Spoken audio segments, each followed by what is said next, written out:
Baik, kembali bersama kami dalam rancangan Rampai Pagi. Tibalah masa yang kita dinantikan untuk bersama dengan tetamu undangan kita ni, segmen Biro Kawalan Narkotik, program rawatan dan pemulihan di Pusat Al-Islah berkesempatan untuk bersama kita pada pagi ini Yang Mulia Tuan Suhardi ya, alias Muhammad Syamsul Hadi bin Musa, tenaga pelajar Pusat Al-Islah. Terus saja kita sapa beliau. Assalamualaikum Tuan. Waalaikumsalam warahmatullahi wabarakatuh. Tuan Ya, apa Wali khabar dan pagi ini, Puan sihat? Intan pagi ini. Hmm. Alhamdulillah dalam keadaan sihat, dalam menjaga protokol SOP lah. Terima Alhamdulillah kasih. ya.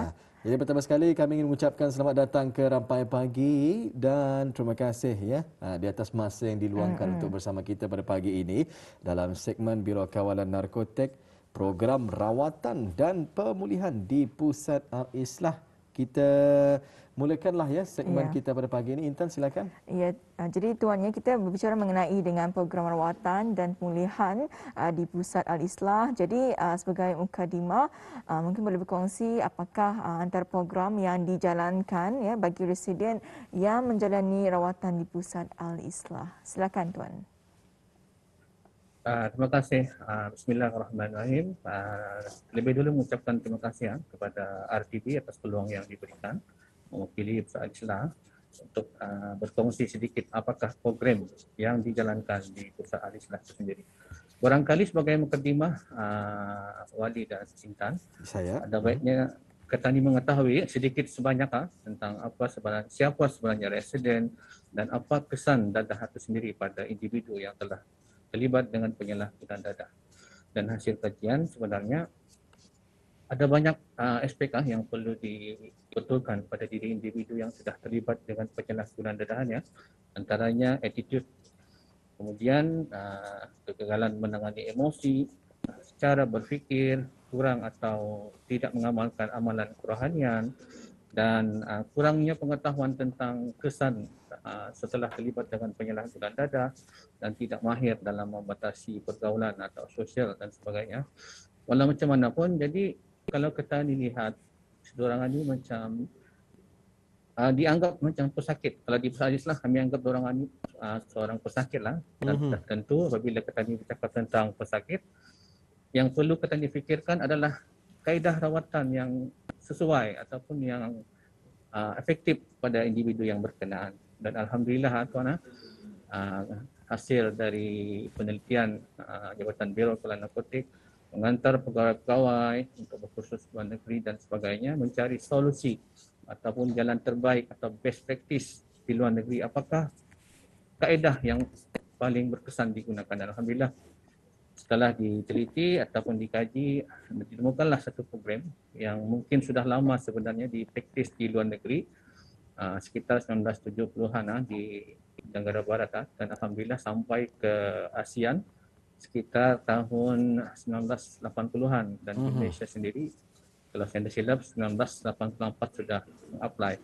Dan alhamdulillah di Brunei Darussalam, Pusat Al-Islah telah mengaplikasi program yang sama, terapeutik komunitian dipanggil terapi kekeluargaan atau terapi kemasyarakatan ini pada tahun 2008 tuan.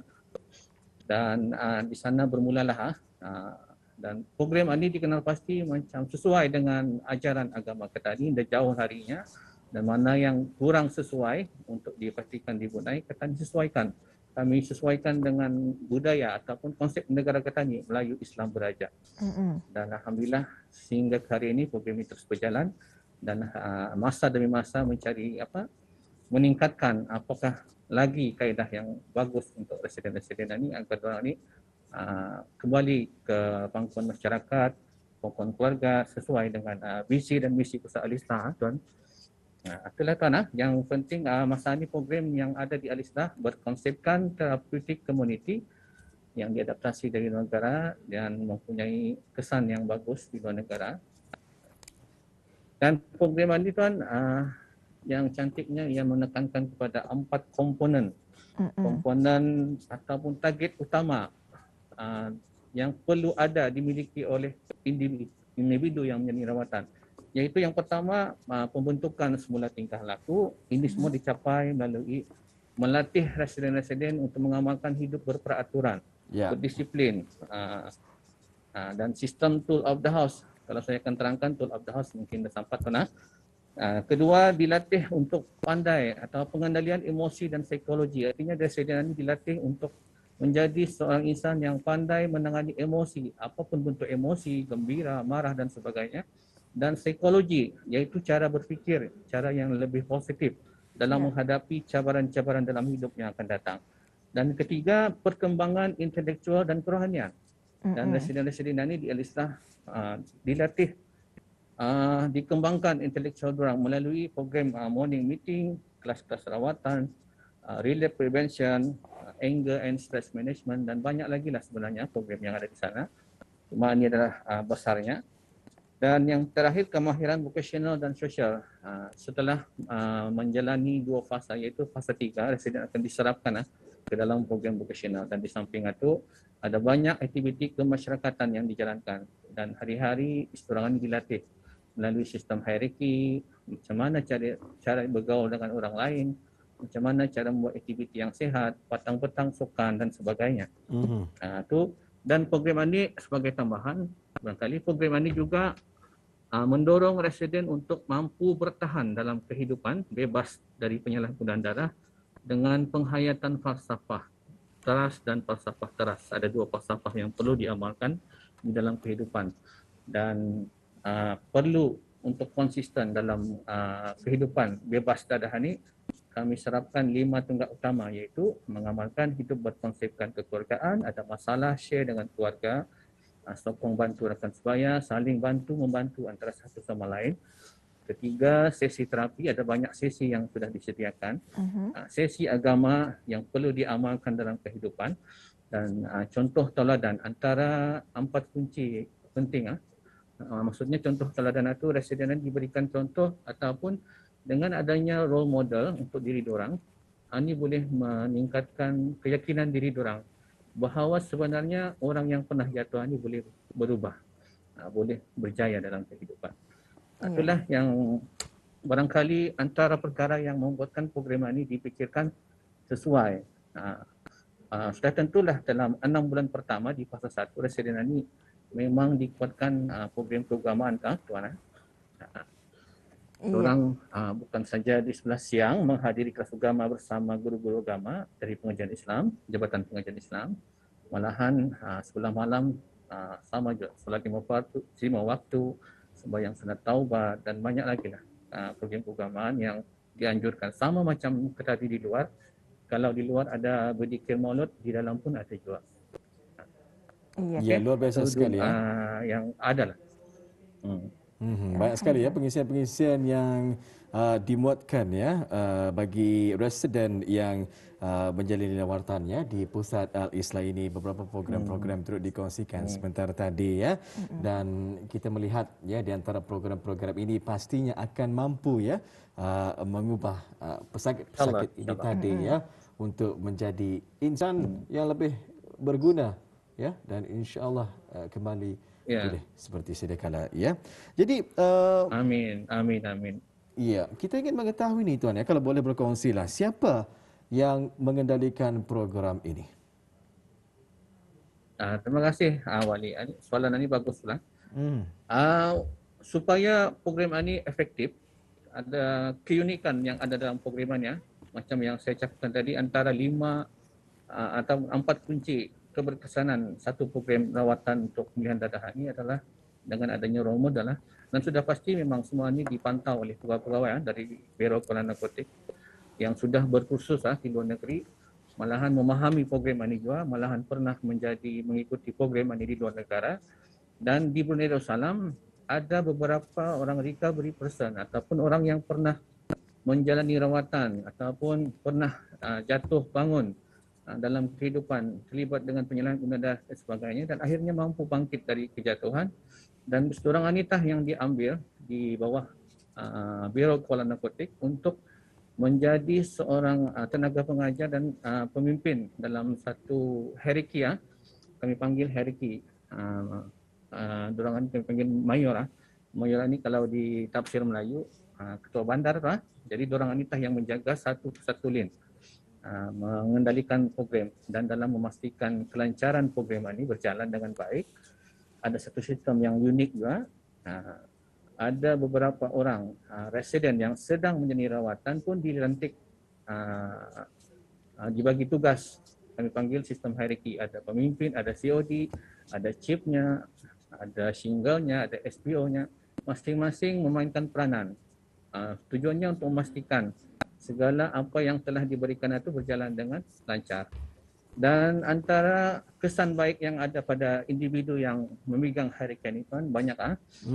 Dengan adanya sedikit kepercayaan yang diberikan itu boleh menimbulkan keyakinan diri pada diri orang, yang orang ini boleh jadi orang yang berkualiti, jadi membiasakan diri untuk jujur, bertanggungjawab terhadap apapun komitmen ataupun arahan yang diberikan, melatih diri untuk jadi seorang pemimpin. Dan alhamdulillah banyak kesan positif lah yang ada pada diri individu itu, dan semua ini of course dipantau oleh seorang recovery person yang diambil bertugas di Pusat Al-Islah yang mengendalikan access tool, kami panggil itu, memberikan arahan-arahan yang diterima dari pegawai-pegawai dari Biro Penata Politik dalam memastikan kelancaran program harian yang dijalani oleh residen. Ya, alhamdulillah ya. Itu dia mesti kita ikuti bersama dan kita mendengarkan banyak sebetulnya kesan-kesan positif ya yang dapat diambil melalui program ini. Dan seterusnya Tuan, selain daripada yang telah pun dikongsikan tadi ya oleh Tuan, apa lagi program yang dijalankan di Pusat Al-Islah? Mungkin boleh berkongsi bersama dengan penonton kita. Okey, terima kasih Intan. Ya. Di samping program terapeutik community yang saya jelaskan tadi secara ringkas, ada banyak lagi sebenarnya program-program lain yang ada di Al-Islahnya. Antaranya sudah pasti program ketuhanan ataupun kerohanian Ketania, dan salah satu sebagai demi menyahut seruan Yang Mulia Tuan Mufti Kerajaan Ketua Duli, ada satu program tambahan yang diberi nama program Syafaqallah, di mana residen-residen ini akan diberikan minum air zam-zam sekali dalam 1 bulan dengan bacaan zikir, solat hajat dan sebagainya, dengan dipimpin oleh guru-guru agama dari Jabatan Pengajian Islam. Dan program lain selain program agama ni siang malam ni Tuan dan Intan, di sekolah malam pun aktif dengan program keagamaan juga. Dan counselling, psikologis pun, doktor dari Kementerian Kesihatan pun ikut juga menjaga kesihatan orang. Bukan saja doktor biasa, malahan doktor psikiatrik yang memerlukan. Sebab pesan dadah ini kadang-kadang ada sebagian residen yang memerlukan khidmat dari pegawai-pegawai dari doktor psikiatrik. Dan latihan vokasional setelah fasa 3, dan akhirnya setelah residen-residen ini melalui 3 fasa rawatan di Pusat Tulim, yang mana dinilai sudah bagus, seorang ini akan disokong naik ke fasa 4, di mana setelah fasa 4, residen ini akan diserapkan ke dalam skim pelepasan sementara. Dia di tempat tinggalnya itu. Dan di sana programnya ia lebih kepada membiasakan residen untuk kembali ke pangkuan masyarakat dan membantu residen dalam mencari peluang-peluang pekerjaan dan bergaul dengan masyarakat luar, atau macam mana, adakah residen ini mampu bertahan atau macam mana. Seandainya ia mampu, insyaAllah ia akan dibebaskan. Walau macam mana pun, jika sebaliknya ia akan ditarik balik untuk menjalani proses rawatan. Itulah antara program-program yang ada di Pusat Al-Islah. Ya, luar biasa sekali ya program-program yang dijalankan ya di Pusat Al-Islah sebentar tadi ya. Mereka ini jadi lepas tarus ya, skim perlepasan sementara Baitul Hijrah, memberikan peluang ya untuk para residen ini tadi ya, ataupun para pesakit-pesakit ini tadi ya, untuk kembali pulang ke pangkuan keluarga. Mungkin sebelum itu juga ya boleh mencari pekerjaan ya sebelum benar-benar dilepaskan, dan mereka ya mampu untuk mengawal diri mereka sendiri dan mereka percaya bahawa diri mereka telah pun sembuh ya. Jadi untuk topik perbincangan kita pada pagi ini Tuan, apa yang boleh kita ni simpulkan melalui perkongsian hari ini? Okey. Sebagai kesimpulan kali ya, dan ingin saya tambah sebagai satu saranan lah Ya. kepada masyarakat luar barangkali ya, supaya janganlah sesekali cuba-cuba untuk mengenali yang namanya terlibat dengan penyalahgunaan dadahannya. Sebab turning point-nya tu bukan satu hal yang senang sebenarnya.